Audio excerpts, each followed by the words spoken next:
All right, so you were talking about some things that you're thinking about and planning for that are coming up. So can you just tell me a little bit more about those? Yeah, one of the key initiatives that we are working on as part of the board's strategic goal number 3 is ensuring that students have an equitable learning environment. So one of the first things we have to do, obviously, is define that, but as we're going through that process, we also need to engage the students in that discussion. And student voice is one of the hardest things for us to get an authentic feel for. So we're working right now with the University of Iowa and doing some survey work with the kids. And now we're working on doing some follow-up work with them to really better understand what it was that they told us in the surveys. So you're trying to find a way to, you want authentic voice and feedback from a certain group of students, and you're trying to find a way where you really feel like you've captured that? Yes, we did a survey with them last year, so it was every 6th, 8th, and 11th grader that participated in the survey. But we also know from some anecdotal follow-up that some of the kids were more attentive to the questions of the survey and perhaps more thoughtful in the way that they responded to it. So we have a lot of data right now, and so the next step really for us is to dig into that data and hopefully better understand what it means, both from the perspective of the students, but then also we're going to need to turn it around and say, what does that tell us as staff members? So you want to understand what this large amount of data is telling you. You also have concerns that about how much you can trust the data. But you know that some students you have very good feedback from, where you really captured what they were thinking, others not so much.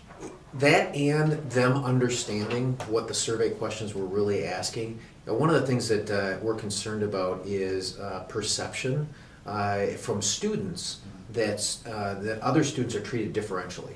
And so the questions that we ask them perhaps assume some knowledge that the students may or may not have had. And I think, again, from some of our feedback, we know that especially the students that were really thoughtful about it may have had some more background knowledge, so may have had some more context for those questions, and so may have answered them one way. And we want to make sure that we really understand that, because, of course, one of the things that we're going to do with this is once we know what that student voice says about how they see, feel, and perceive what happens in the classrooms and the hallways in our schools, is then how do we turn that into action on behalf of staff members so that we can work on creating that more equitable and inclusive environment. Okay. There's concern that some of the students don't have the background knowledge to really, so that the survey doesn't really capture their perceptions. Sure, I can share an example for you, because I think that that's one of the challenges that we have is how students on discipline plans interact with teachers may be different than how students on a general ed student who's not on some kind of discipline plan interacts with the students. Staff members know that, and so they're able to, as they interact with the kids, they're interacting with them as individuals. And so they're treating them equitably as an individual. The receiver on the other end, the student who's in the classroom watching it, not knowing that I'm on a behavior plan, you're not, sees the interaction of the teacher not individually with the student, but collectively as it relates to all the other students in the classroom, and it looks like there's inequity. Mm-hmm. It looks like what the teacher's doing may not be the same, they might be treating me the same way that they're treating you. So we know that just from the first round of questions with them and some of the feedback that we get from the students as they interact with us anecdotally. So now part of it is how do we dig down, better understand where student perception comes from, mm-hmm. so that that can then guide our actions. Okay. So there are instances where students perceive, without having the knowledge of the whole situation, they look at something out of context and they see equal treatment as being the same as equitable treatment. Yes. And figuring out how that plays out. Yes. Okay. So thinking about this data, this amount of data you have, and kind of working through it, and then also starting to sort out some of these issues you've talked about, what would be your indicators that you'd successfully work through that data and had come up with some things that? One of the things that we are very fortunate with is that the University of Iowa team that we're working with has extended their grant, and so we're going to be able to go back and survey again. So we'll be able to get, again, that large data set from those students as they're moving through. So we're hoping that in that broad survey that might be a little bit shallower than some of the in-depth work that we do, that we start to see changes, both in a greater contextual understanding among students so that they can be more thoughtful about their answers, and that we see that they perceive that the environment is more equitable, that it is more fair, and that there isn't disparate treatment in either perception or reality amongst the various groups of students in the schools. Two pieces there. One is that the responses you're getting from students are more accurately representing what they are feeling. And also that you're seeing this system change. That Yes. the actual treatment, so the perception of, but then the real treatment is also changing. Yes, and that's our challenge, is to make sure that the students, that we do a better job educating the kids so that they have that contextual knowledge, but then also that what we do in terms of our interactions with them is changing both in reality, but then also in perception from the students. Okay. And you'll have better trust in the data, Mhm. and also you'll be seeing this change in the way staff are Yes. with students. Okay. As you think about times when you've had to manage sort of large amounts of data that you're not you don't always have total faith in its accuracy, you're working with outside groups that are helping you manage this data. What are some things that have sort of made that relationship or your trust in the data stronger? Being able to do? Yeah, and I think one of the good things about this is we're working with social science researchers. So we have a great deal of faith in their ability to gather the data, analyze the data, and so we know that there's a lot of integrity. You know, when you talk about reliability and validity, we know that those are very high in their process. And so the good news from us is that we know that our research partner brings a lot of value added work to this. Our challenge is making sure that on our end, that when they come in to do that inquiry, that we've set the stage appropriately for staff, for students, and I think that's a real challenge, because the hard thing about this is that some of the issues that they're talking about are not things that people want to talk about. They're uncomfortable, and it makes it hard to have some of those real good, open, honest conversations that give people the contextual information that they need to accurately answer the question. So I think there's a lot of responsibility on our end as a school district, both with students and staff, to make sure that we've created an environment which they can have the conversations that they need to truly understand the context, so that when they do gather the data, that there's a high degree of integrity with it. And we know that right now, people are answering the questions based on their perceptions. So the data that they're gathering is very accurate in terms of perception.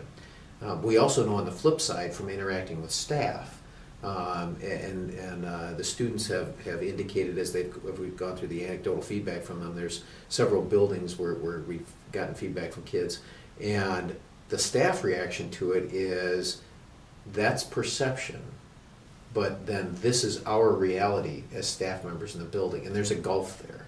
And so that, I think, is one of the things that we want to make sure that we close, so that when they come back, they again continue to gather accurate data, but that the perception and the reality is closer together. You have a partner that you trust with the data, so that part's Yes. taken care of. You feel good about that. You know that there's work to be done around setting the stage to make sure that the students really understand what these questions are, what they're being asked, the context of it. And there's this third piece that really is about the change in teachers.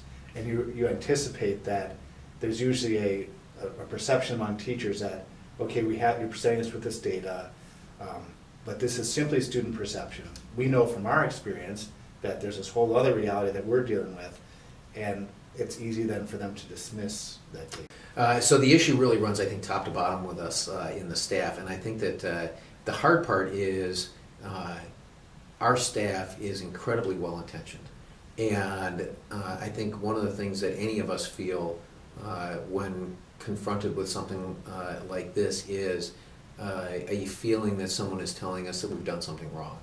And that we know from dealing with staff in some of the buildings that were initially cited by the students in their anecdotal feedback, that was the reaction, and it's very understandable. And so the challenge that we had was to say, okay, we know as professionals what we're dealing with on this side of the desk, but we know that the kids are telling us that that's what they feel on the other side of the desk, and neither one of them are wrong, because your professional experience and the environment that you're working in, whether it's with English language learner students, special education students, there are lots of things that we have to do that are part of our process as educators that are not visible on the other side.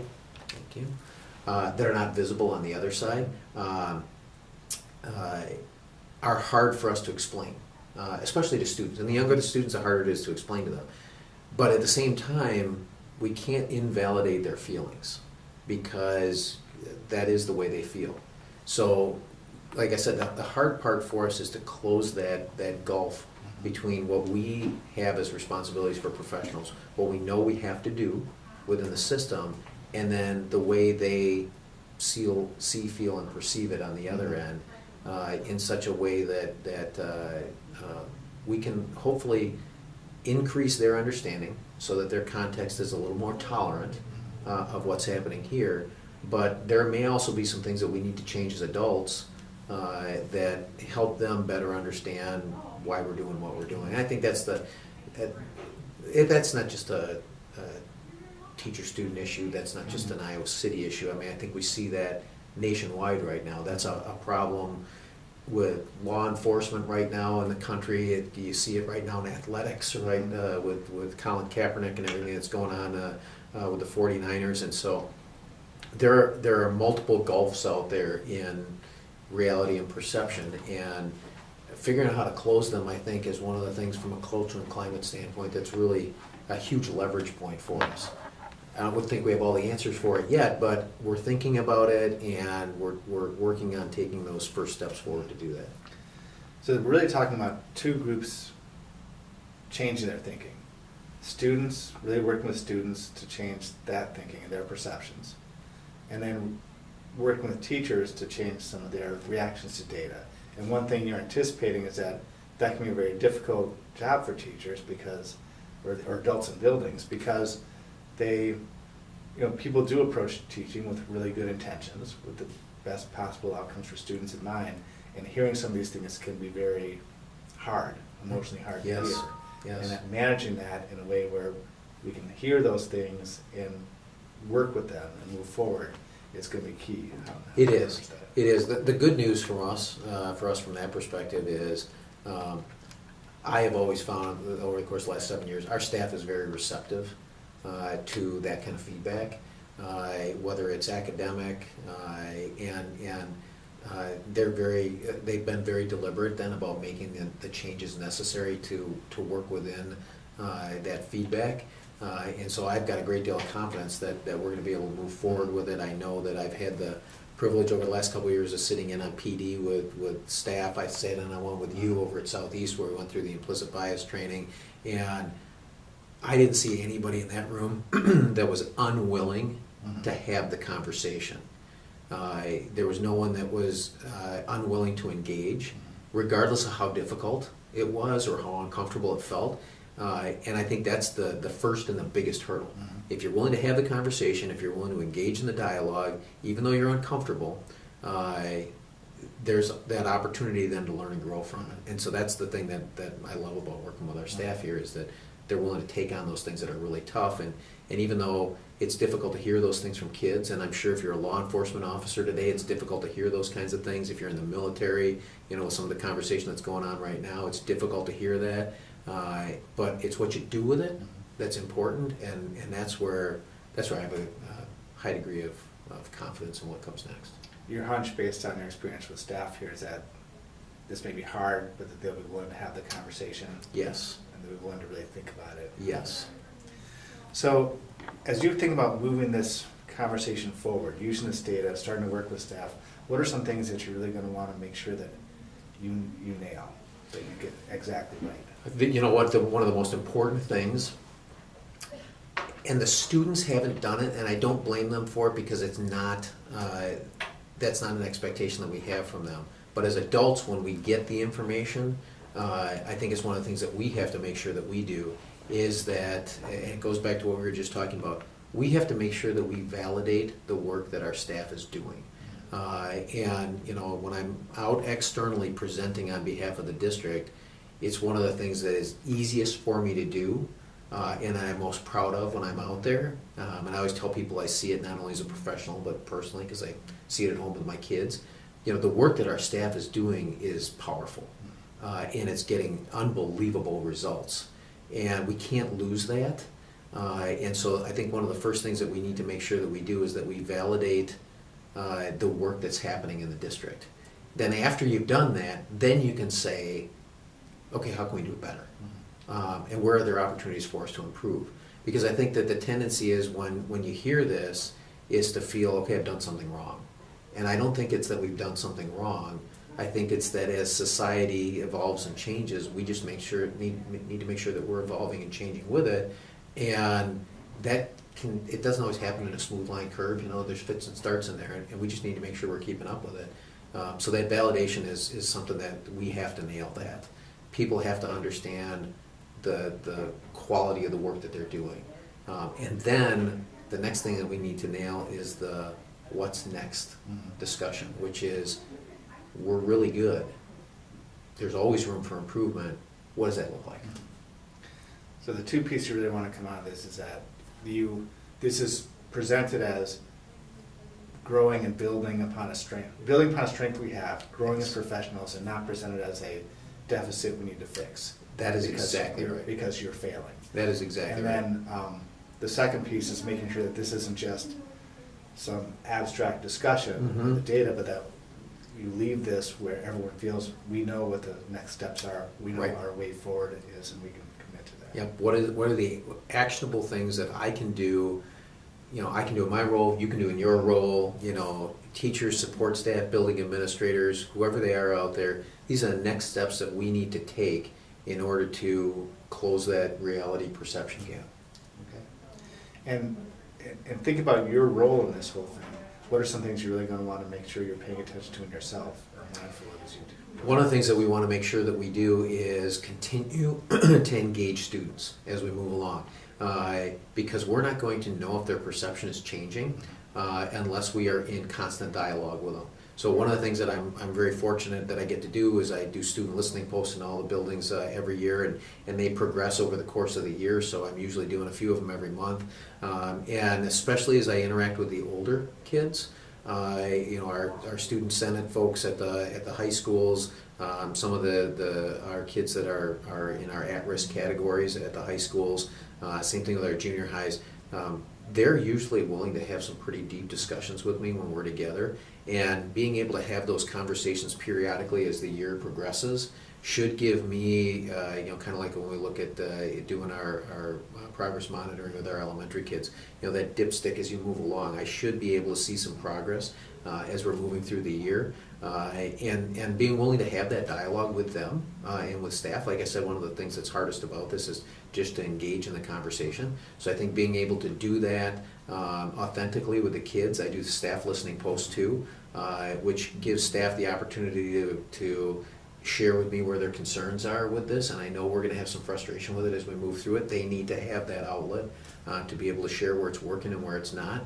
And being able to do those over the course of the year should allow me to reach into the process and see progress as we move through it. So we'll get the statistical information, we'll be able to do all that data analysis with it, but that qualitative research piece of actually being in the field and talking to people that are going through it over the course of the year, I think that'll be really important for me to better understand how it's moving. So you want to match the data you're collecting with the surveys type stuff with real conversations, Yes. and you want those to be ongoing, very regular, Yes. very frequent with lots of different groups. Yes. To make sure you're really getting a wide range. And very authentic. You know, one of the things that I've emphasized over time is to make sure that those listening posts, whether they're kids or our student population or our staff population, those are voluntary. Those are opportunities for people to come in. It's not mandatory. You don't have to be there. So that gives me the opportunity to interact with people who have something to say, who really want to be there, who have something positive or negative that they need to get out. And like I said, hopefully that really authentic, honest communication over the course of the year hopefully will show progress that I can align to the data that we're getting. So as you're thinking about the conversation we just had, what are some things that have surfaced for you that you're going to want to sort of walk away mulling over as you go forward with this work? We're really at the cusp of this. So we got our survey data back, we've heard anecdotally from kids, and the next piece for us is to put it together systemically so that we've got it mapped out, but also so that we can communicate it to staff. I think the thing that I've heard is from the start of the school years, I've interacted with staff, their concern about this is what are we doing with it and where is it going? So on the inside, kind of like with the students and the staff on one side of the desk, it's the same thing when we're, the ESC's on this side of the desk and staff's on that side of the desk. How are we communicating what it is that we're going to do so that they see the roadmap? They know what the next steps are. Okay, here's what is going to happen from a cultural competency training standpoint. Here's what the MCGF group is doing. Here's what each of the groups is doing. Here's how it adds up together. Here's the intended outcome. Because I think the hardest thing when you're having this emotionally difficult conversation is not to know where you're going. If people know what the intended outcome is, I think it's going to be a lot easier for them to engage in the dialogue, because if the intended outcome is a better experience for students in the classroom, when we know that people are already committed to that, it aligns with their values, it aligns with their purpose, their own personal mission and vision, and I think that makes it a lot easier to say, okay, I'll roll up my sleeves and do this because the work has meaning for me as a teacher, as a support staff member out in the district. So I think that's incumbent upon us, is to make sure, and that was one of the things that I was thinking about as we were going through this, is not just having it in my head, not having it in the admin team's head, but having it on paper so that anybody, inside or outside the organization, can pick it up and say, you're here, you're going to move here, here, and here, and you're going to get here. So I think that's something that we need to make sure that we're very visible with. Okay. Well, thank you. Thank you very much. Appreciate it.